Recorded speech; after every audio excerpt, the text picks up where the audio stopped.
The man who saved my life is the reason I needed saving. The truth about my hero. I need to get this off my chest because I feel like I'm going crazy. For 7 years, I've carried a debt of gratitude to a man named David, a man I consider a hero. I named my son after him. I've raised a glass to him every New Year's Eve. And now I've discovered David is not a hero. He's the monster who nearly destroyed my life. 7 years ago, I was 22, driving home late from a shift at the hospital. It was a torrential rainstorm, the kind where you can barely see the white lines on the road. I remember hydroplaning. I remember the sickening crunch of metal, the airbags exploding, and then everything went silent, dark, and wet. My car had rolled into a deep, flooded ditch off a remote country road.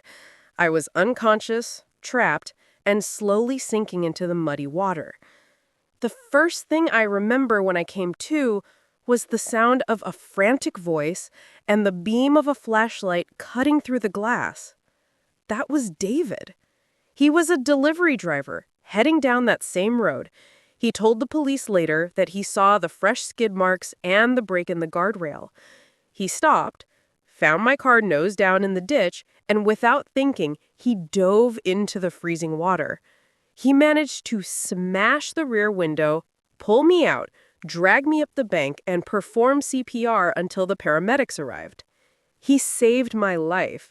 The doctor said another 5 minutes, and I would have drowned. For years, David was my savior. We became close friends. He visited me in the hospital, and he was the one who helped me through the physical therapy. He was humble about it, always deflecting praise. He became an extended part of my family. He was even the best man at my wedding. He is a godfather to my son, little David.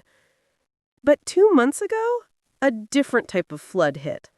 A water pipe burst in the basement of the old rural police station that handled my accident report.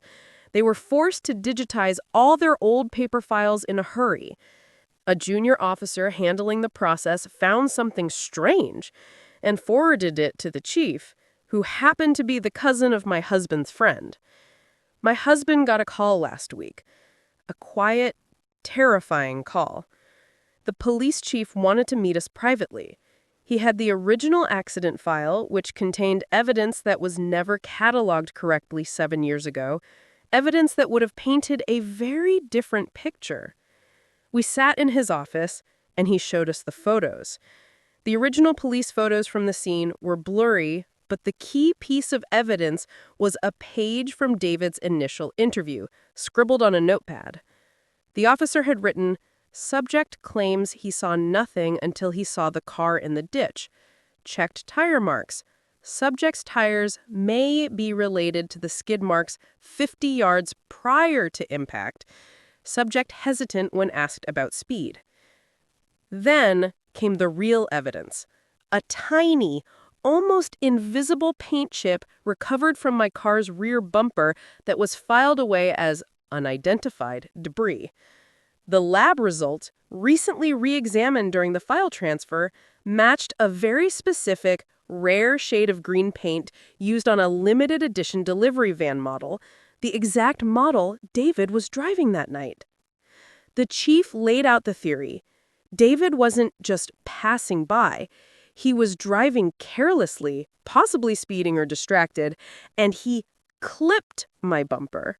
He didn't hit me hard enough to total my car immediately, but he clipped me at a crucial moment in the storm, causing me to hydroplane violently, losing control and sending me into the ditch. He didn't stop because he was a hero. He stopped because he saw the destruction his error caused. He didn't rescue me out of pure altruism. He rescued me because he knew that if I died, he would be facing a hit-and-run vehicular manslaughter charge. He turned his crime into an act of heroism to save his own skin. If you're on the edge of your seat right now, wondering how I confronted him or if I even have the courage to, you need to hit that subscribe button. This is one of the most unbelievable betrayal stories I've ever lived through, and you don't want to miss the fallout. Click subscribe and turn on notifications for more stories like this. I went home and looked at little David, sleeping in his crib. Named after a fraud. My entire recovery, my entire narrative of survival was built on a lie. The scar on my leg isn't a reminder of a bad accident. It's a reminder of a criminal act.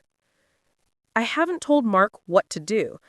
The police are ready to move forward, but they're leaving the decision to us. It's a tricky case. 7 years have passed, and a confession is unlikely. They say if they prosecute, David could face jail time, losing his job, and his reputation completely destroyed. He's a father now, too. His wife is a sweet woman who worships the ground he walks on because he saved my life. Do I destroy a family to get justice for an accident he already paid for with 7 years of selfless friendship and a traumatic rescue? Or do I let him walk free, forever knowing the man I trust most is the one who almost killed me? I see him every week. He plays with my son, and I watch him feeling sick. The worst part is the hero image is so strong that even I doubt myself. Did he clip me? Or was he just the good man who helped? But the police chief wouldn't risk his career on a hunch. The paint chip is proof. I have to make a choice. Justice or my family's peace. What would you do? I need to know.